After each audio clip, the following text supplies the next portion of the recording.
क्या आप FMCG sector के करंट ट्रेंड्स एंड करेक्शन को समझना चाहते हैं? क्या एफएमसीजी सेक्टर में लॉन्ग पोजीशन बनाने के लिए वेट करना होगा? क्यों क्रूशियल है करेक्शन फेज में एग्जिस्टिंग बाई पोजीशन के लिए book profit on rise and exit strategy? FMCG sector से जुड़े सभी सवालों के जवाब लेकर हम आपके सामने हाजिर हैं। नमस्कार दोस्तों, स्वागत है आपका डॉक्टर संजय वेब के यूट्यूब चैनल में। दोस्तों, आज मैं doctor Sanjay Sinha, technical analyst working on your web since last 28 years. पिछले 4 मंथ्स पहले एफएमसीजी सेक्टर पर हमारे वीडियो में आप लोगों को रियल टाइम चार्ट पर बड़े डिग्री वेव, लॉन्ग टर्म से छोटे degree wave, very short term को घटते क्रम में देखते हुए बताया गया डायरेक्शन में एफएमसीजी सेक्टर का वेव मूवमेंट जारी है। इस वीडियो में प्रेजेंट सर्कमस्टांसेस में एफएमसीजी सेक्टर किस डायरेक्शन में जा रहा है समझेंगे। हम एफएमसीजी सेक्टर के सिनेरियो को long term, medium term, short term और वेरी शॉर्ट टर्म में ब्रेकअप करके फ्यूचर डायरेक्शन को प्रेडिक्ट करेंगे।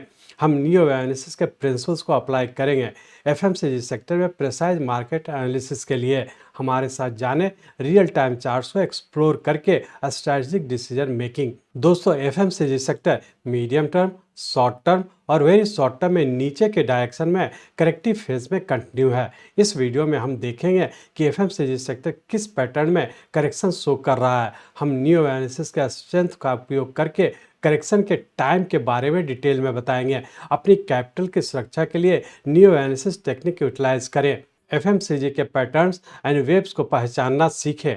ट्रेडर्स एंड इन्वेस्टर्स सीखेंगे कि न्यू लॉन्ग पोजीशन से क्यों बचना है और एग्जिस्टिंग लॉन्ग पोजीशन से प्रॉफिट के साथ कैसे एग्जिट करना है। जाने पैटर्न कंफर्मेशन एंट्री पॉइंट्स की पहचान करने के लिए कैसे इंपॉर्टेंस रखता है। लॉन्ग पोजीशन कब और कैसे बनानी है, यह समझना क्रिटिकल है। इस वीडियो के अंत तक आप जान चुके होंगे कि एफएमसीजी सेक्टर के इन्वेस्टमेंट एंड ट्रेड्स में long term, medium term, short term या वेरी शॉर्ट टर्म में क्या करना चाहिए और कब तक टाइम टू वेट है। एफएमसीजी सेक्टर के करंट फेज में एलियट वेब प्रिंसिपल और नियो वेब एनालिसिस के फोर्सफुल टेक्निक के एडवांटेज से इक्विप होने के लिए हमसे जुड़े। और इन सभी चीज़ों को समझने के लिए चलिए हम लोग चलते हैं एफएमसीजी सेक्टर के रियल टाइम चार्ट पर। ये एफएमसीजी सेक्टर का मंथली चार्ट है और इस मंथली चार्ट में हम लोग देख पा रहे हैं कि हम लोग के पास जो डाटा है फरवरी 2011 से है और यही हमारा जो डाटा है इसका जो लोएस्ट पॉइंट है ये 0 पॉइंट है और यहाँ से हम लोग एक राइजिंग ट्रेंड में इंटर कर चुके हैं। इस राइजिंग ट्रेंड के तहत देख रहे हैं कि जो फरवरी 2011 में हम लोग का लो बना था, यहाँ से राइजिंग ट्रेंड के तहत इस पॉइंट पर हम लोग का कंप्लीट हुआ जो कि सितंबर 2018 में। तो इस तरह से हम लोग कह सकते हैं कि फरवरी 2011 से लेकर के सितंबर 2018 तक एक इम्पल्स वेव का फॉर्मेशन हुआ जिसमें कि हम लोग का रफली 8 साल का हम लोग का टाइम लगा और इसके बाद यहाँ से हम लोग एक करेक्टिव फॉल के तहत नीचे का ए, बी और सी वेव, यहाँ पे हम लोग का मार्च 20 में जो कोविड के टाइम में लो बना था, ये हम लोग का एक सेकंड वेव कंप्लीट किया। चूँकि जब हम लोग यहाँ से 0 पॉइंट से ट्रेंड लाइन ड्रॉ कर रहे हैं तो इस पॉइंट को टच कर रहा है, तो ये हमारा सेकंड वेव हो गया। तो इस तरह से हम लोग कह सकते हैं कि फरवरी 2011 से लेकर के सितंबर 2018 तक रफली 8 साल का हम लोग का एक राइजिंग ट्रेंड था जो कि बुल फेज का हम लोग का फर्स्ट वेव था और इसके बाद करेक्टिव वेव के तहत सेकंड वेव मार्च 2020 में कंप्लीट किया जिसमें कि हम लोग का रफली 1.5 साल का करेक्शन हुआ। इस तरह से हम लोग कह सकते हैं कि फरवरी 2011 से लेकर के सितंबर 2018 तक का फर्स्ट वेव का फॉर्मेशन कंप्लीट किया और उसका सितंबर 2018 से लेकर के मार्च 2020 तक के हम लोग का सेकंड वेव जो कि एक फ्लैट पैटर्न का फॉर्मेशन हुआ और उसका पुनः हम लोग फिर से एक राइजिंग ट्रेंड में इंटर कर चुके हैं जो कि हम लोग का एक थर्ड वेव का हम लोग का राइजिंग ट्रेंड में इंटर कर चुके थे। अब हम लोग ये कह सकते हैं कि मार्च 2020 में जो हम लोग का लो बना ये हमारा इस टाइम फ्रेम के लिए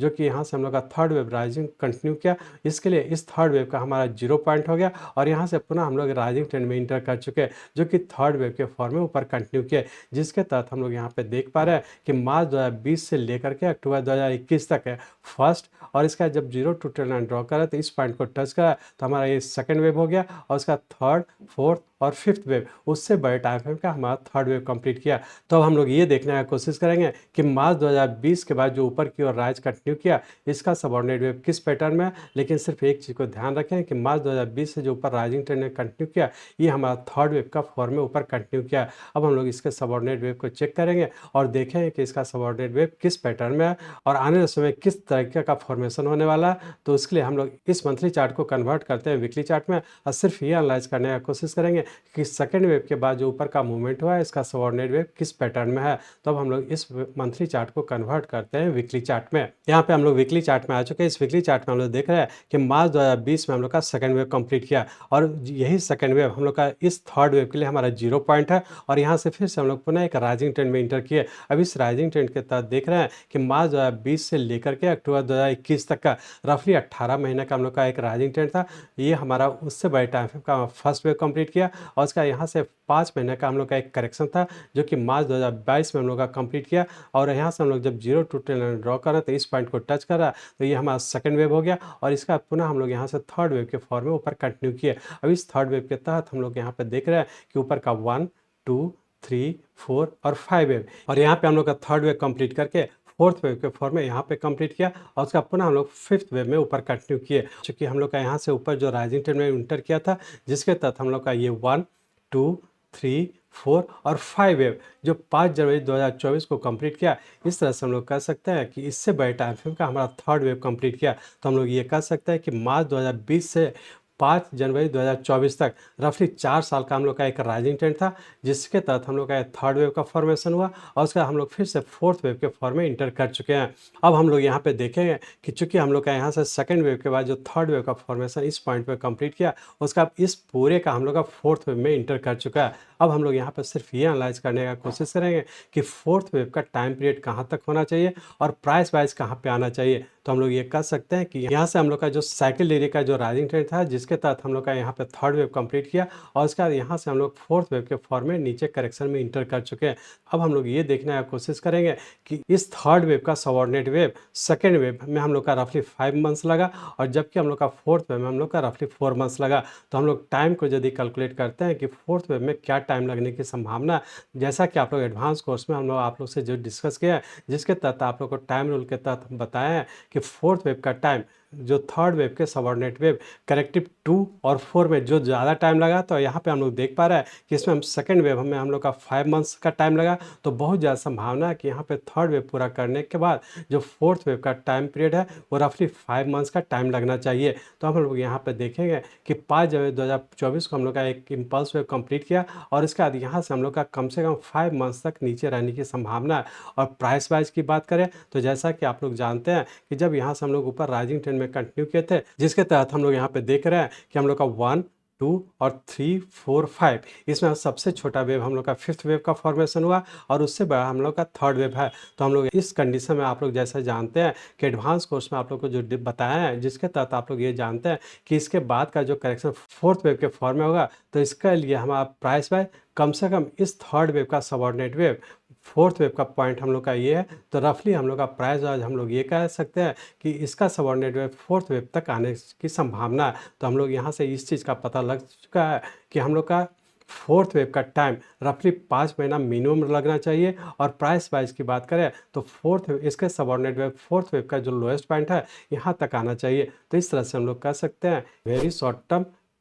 टर्म और मीडियम टर्म में अभी हम लोग का करेक्शन में है। और टाइम की बात करें तो रफली हम लोग का 5 मंथ लगने की संभावना। तो हम लोग ये जो टाइम कैलकुलेट करेंगे ये हम लोग 5 जनवरी से 24 से हम लोग का कैलकुलेट करेंगे और उसका देखें कि 5 मंथ्स कहाँ पे पूरा होने की संभावना और प्राइस वाइज इस फोर्थ वेव तक आने की संभावना। तो हम लोग ये कह सकते हैं कि प्राइस वाइज और टाइम वाइज दोनों ही हम लोग का अभी भी करेक्शन ड्यू है और अभी भी नीचे रहने की संभावना। तो हम लोग ये कह सकते हैं कि मीडियम टर्म में हम लोग का करेक्शन में इंटर किया है, शॉर्ट टर्म में भी हम लोग करेक्शन में इंटर किया है और वही शॉर्ट टर्म में भी हम लोग करेक्शन में इंटर किया है। और लेकिन उसके लिए हम लोग का टाइम और प्राइस अभी दोनों बचा है और दोनों ही टाइम फ्रेम में हम लोग नीचे ही रहने की संभावना। अब हम लोग ये देखने की कोशिश करेंगे कि यहाँ से फोर्थ वेव के बाद जो फिफ्थ वेव का फॉर्मेशन हुआ और उसका जो करेक्शन में इंटर किया तो इसका सबऑर्डिनेट वेव किस पैटर्न में है। तो इसलिए हम लोग इस वीकली चार्ट को कन्वर्ट करते हैं डेली चार्ट में और सिर्फ ये एनालाइज करने की कोशिश करेंगे कि यहाँ से जो फोर्थ वेव के बाद जो ऊपर का फॉर्मेशन हुआ और उसका जो करेक्टिव फॉल में इंटर किया इसका सबऑर्डिनेट वेव किस पैटर्न में है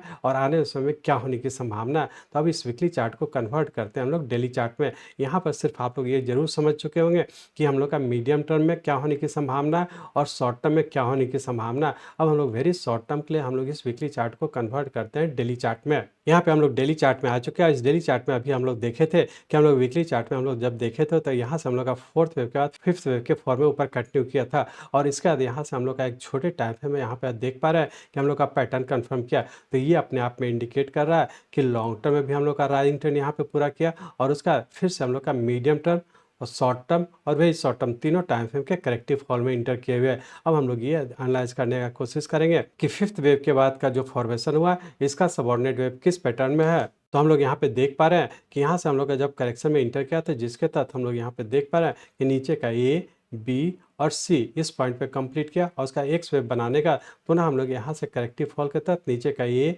बी और सी यहाँ पे हम लोग का कम्प्लेक्स करेक्शन के फॉर्म में इस पॉइंट पे कंप्लीट किया। तो हम लोग ये कह सकते हैं कि नीचे करेक्शन के तहत यहाँ से लेकर के इस पॉइंट तक के जो कि रफली हम लोग का 2 मंथ्स का हम लोग का एक करेक्टिव फॉल था, ये हमारा उस टाइम फ्रेम का हमारा ए वेव हो गया और उसका यहाँ से हम लोग करेक्टिव राइज में इंटर किए जो कि हम लोग का यहाँ पे बी वेव कंप्लीट होने की संभावना है। तो अब हम लोग इसको एनालाइज करने के लिए कि चूंकि हम लोग यहाँ पे देख पा रहे हैं कि यहाँ से हम लोग का शॉर्ट टर्म के करेक्टिव फॉल में इंटर किए हुए, मीडियम टर्म के भी करेक्टिव फॉल में। अब हम लोग सिर्फ ये एनालाइज करने का कोशिश करें कि नीचे का जब हम लोग का यहाँ पे ए वेव का फॉर्मेशन कंप्लीट हो चुका है तो अब यहाँ पे देख पा रहे हैं कि किसी भी टाइम फ्रेम का हम लोग का पैटर्न कंफर्म नहीं किया। अब हम लोग ये एनालाइज करने का कोशिश करें कि यहाँ से जो करेक्टिव फॉल हुआ है जिसके तहत हम लोग का नीचे का ए और यहाँ हम लोग बी वेव में इंटर किया है और उसका फिर से हम लोग सी वेव के फॉर्म में नीचे कंटिन्यू होने की संभावना है। तो अब इस डेली चार्ट को कन्वर्ट करते हैं हम लोग आवरली चार्ट में। यहाँ पे हम लोग आवरली चार्ट में आ चुके हैं। इस आवरली चार्ट में हम लोग देख रहे हैं कि हम लोग का यहाँ पर नीचे का ए वेव का फॉर्मेशन कंप्लीट किया और उसका यहाँ पे हम लोग देख रहे हैं किसी भी छोटे टाइम फ्रेम का हम लोग का ऊपर का पैटर्न कंफर्म नहीं किया।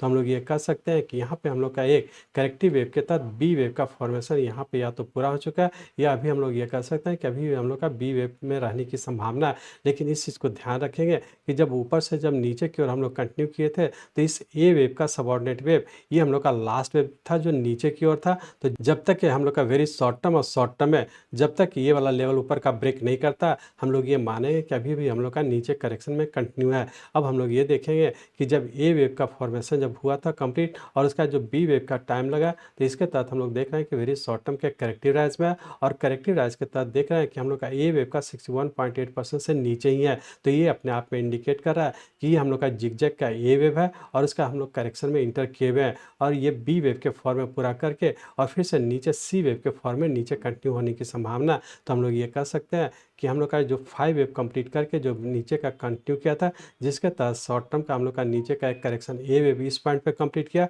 B wave very short term का हम लोग का बी वेव इस पॉइंट पे कंप्लीट होने की संभावना और पुनः सी वेव के फॉर्म में जो कि वेरी शॉर्ट टर्म में नीचे कंटिन्यू हो जाने की संभावना है। तो इस तरह से हम लोग कह सकते हैं कि वेरी शॉर्ट टर्म में भी नीचे जाने की संभावना है, शॉर्ट टर्म में भी हम लोग का नीचे कंटिन्यू है और मीडियम टर्म का भी हम लोग का नीचे कंटिन्यू है। तो हम लोग फाइनली ये कह सकते हैं कि मीडियम टर्म, शॉर्ट टर्म और वेरी शॉर्ट टर्म तीनों ही टाइम फ्रेम में अभी भी नीचे रहने की संभावना है। जब तक कि नीचे से ऊपर का पैटर्न कंफर्म नहीं करता है ये तीनों टाइम फ्रेम में किसी भी टाइम फ्रेम का हम लोग का लॉन्ग पोजीशन बनाने का कोशिश नहीं करेंगे। यदि आपका लॉन्ग टर्म का लॉन्ग पोजीशन है तो ऊपर के लेवल पर प्रॉफिट बुक करें या फिर एग्जिट हो जाने का कोशिश करें और जब भी हम लोग का नीचे से ऊपर का वेरी शॉर्ट टर्म का जब स्टॉप लॉस ब्रेक करेगा जो बेसिक कोर्स में आप लोग को पैटर्न कन्फर्मेशन रूल्स को बताया उसको फॉलो करते हुए हम लोग नीचे कंटिन्यू करेंगे। जब भी हम लोग का नीचे करेक्शन पूरा करके फिर से वेरी शॉर्ट टर्म का ऊपर का पैटर्न कंफर्म करें उसके बाद ही हम लोग फिर से वेरी शॉर्ट टर्म और मीडियम टर्म तीनों टाइम फ्रेम के प्लस पोजीशन बनाने का कोशिश करेंगे।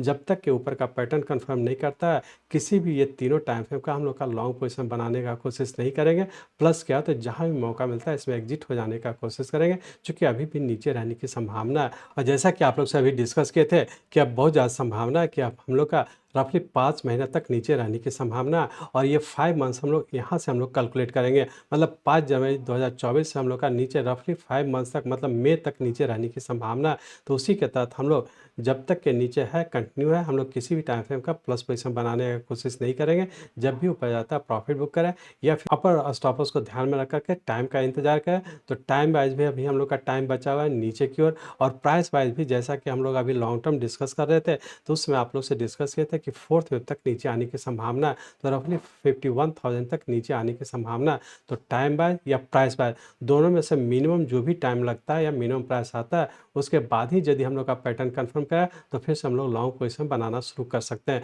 जब तक के नीचे करेक्शन पूरा करके ऊपर का पैटर्न कंफर्म नहीं करता है किसी भी टाइम फ्रेम का लॉन्ग पोजीशन बनाने का कोशिश नहीं करेंगे और ना ही यदि लॉन्ग पोजीशन बना तो ना ही एवरेजिंग करने का कोशिश करेंगे। इस चीज़ को ध्यान में रख करके आगे की ओर कंटिन्यू रखेंगे। अब हम हम लोग ये देखेंगे कि इसके अंतर्गत जितने भी स्टॉक्स हैं, सभी इंपॉर्टेंट स्टॉक्स को हम लोग कमिंग फ्राइडे को जो बुलेटिन में डिस्कस करेंगे, उसमें सभी स्टॉक को डिस्कस करेंगे और देखेंगे कि कौन-कौन सा स्टॉक किस टाइम फ्रेम में, किस पोजीशन पर है और आने वाले समय क्या होने की संभावना है। तो इंडिविजुअली सभी स्टॉक्स को हम लोग कमिंग फ्राइडे को प्रीमियम बुलेटिन में हम लोग डिस्कस करेंगे। सभी स्टॉक के इंडिविजुअल चार्ट को देखेंगे और उसमें देखेंगे कि आने वाले समय क्या होने की संभावना है। मैं चाहता हूं मेरे जीवन का लक्ष्य है इस मार्केट में कोई भी लूजर ना हो। इसको आप सीखें, लोगों को सिखाएं, लोगों को मदद करिए। हमारे साथ जुड़े रहने के लिए, आज के वीडियो को ध्यानपूर्वक अटेंड करने के लिए, इसे दूसरों तक पहुंचाने के लिए आप सबका बहुत बहुत धन्यवाद। जय हिंद।